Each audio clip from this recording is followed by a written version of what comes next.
خانها مع أعز أصحابها ورفض يشتغل ويصرف عليها بعد الجواز، وحولها من ملكة جمال لست بيت، وكان بيستغل شكلها وحلاوتها عشان تجيب له فلوس. طلاق دالا المهندس ما كانش بالساهل، ومليان صدمات وأسرار عمركم ما هتتخيلوها. تعالوا نقول لكم ايه الحكاية. خبر قلب السوشيال ميديا في اليومين اللي فاتوا بعد ما دالا المهندس أعلنت طلاقها من جوزها كريم كرم، رغم قصة الحب الكبيرة اللي عاشوها هما الاتنين، وكانوا دايما متصدرين الترند كأحسن اتنين مرتبطين. لكن اللي ورا الكواليس ظهر وبان، وكان صدمة للكل.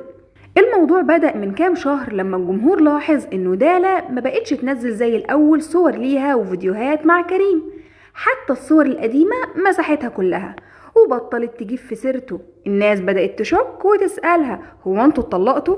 لكنها ما كانتش بترد تماما على اي كلام من ده، لحد ما نزلت انها شبه انفصلت. وما فيش يومين وكانوا بينشروا فيديوهات ليهم سوا وهم بيعملوا اعلانات ودعاية. فالجمهور قال لها طب ازاي بقى، انت بتشتغلينا ولا ايه؟ طلعت وقالت انه ده شغل ما بينهم ولازم يكملوه، عشان كده هم قاعدين في بيت واحد وبيطلعوا مع بعض. الناس قالت انها بتتصدر الترند وعايزة اسمها يبقى متداول عشان يبقى عليها الطلب طول الوقت، وناس تانية قالت انه عادي ممكن يكون حصل انفصال وبعد كده اتصالحوا والصلح خير.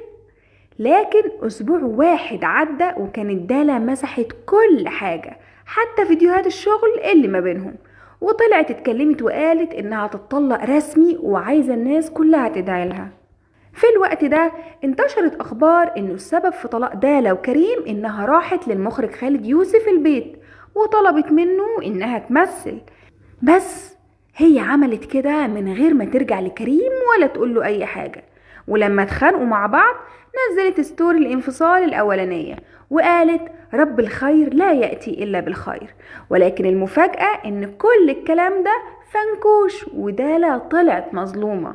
وبعد الطلاق الرسمي طلعت وكشفت كل حاجة. كريم طلع بيخونها مع أعز أصحابها، ومش بس كده، ده اعتمد على دالا إنها بتجيب الفلوس من الإعلانات والدعاية اللي بتعملها، غير البازارات وشغلها الأساسي، وقعد لها في البيت.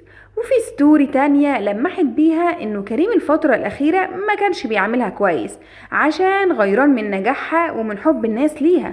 ومن هنا دالا كسبت تعاطف الناس، وكلهم قالوا انه بيرفض النعمة بايده، وانه ازاي يبقى متجوز ملكة جمال مصر وشايفها وحشة وبيخونها. دلوقتي جه دوركم، شايفين دالا فعلا مظلومة ولا كريم هو اللي خانها؟ شاركونا الرأي.